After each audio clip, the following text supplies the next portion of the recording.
Mga kapuso, atong sayran kung pila gyud ang kinatibuk-ang na biktima sa pabuto sa Tibok Region 7 gikan sa Pasko o sa Bagong Tuig. Atong sayran pinagi sa live report ni Nico Serino. Nico.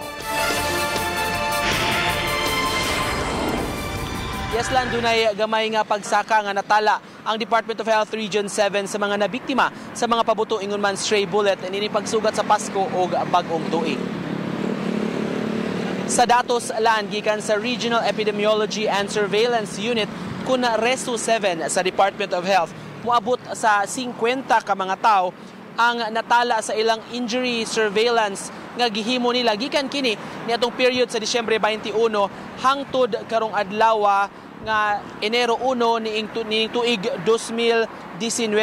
Sa ilang data, moabot sa 40 ang biktima gikan sa probinsya sa Sugbo, may 5 sa Bohol, 2 sa Negros Oriental ug 1 sa Siquijor. Sa stray bullet cases o kining mga naigo na biktima sa saag nga bala, dunay 3 nga natala dinhi sa probinsya sa Sugbo. Kinahanglan pa hinon kita nga mo confirm sa Department of Health sa identities ni ining mga biktima nga ilang natala labi na ni ining stray bullet victims. Kini gidaghanon nga 50 lang, mas daghan kini og jutay sa 45 lang nga ihap sa miaging tuig gikan ni atong pagsaulog sa Pasko sa December 2017 hangtod sa pagsugat sa Bagong Tuig sa January 2018 sa miaging tuig.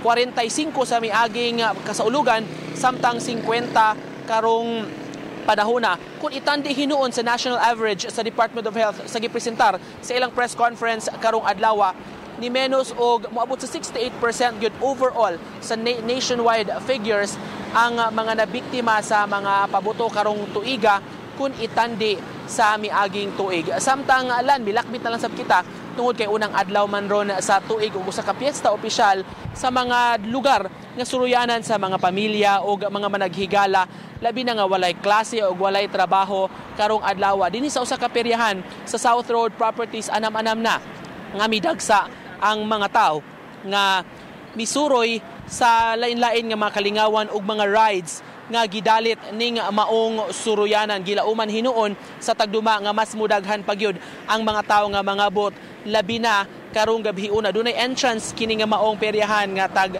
25 pesos kada tao og gikatakda og mubayad sab sila og additional hinuon kung buot sila nga musakay sa lain-lain nga mga rides nga gi-offer ni ining maong amusement park dinhi sa SRP. Niadtong Pasko nakatala sila moabot sa 17,000 ka mga tao nga misuroy ning maong amusement park niadto lang mismong adlaw sa Pasko o gilauman nila nga kining maong gidaghanon posible nga malabwan, mahitupngan o malabwan pagyod karong adlaw sa Bagong Tuig nga ilang selebrasyon.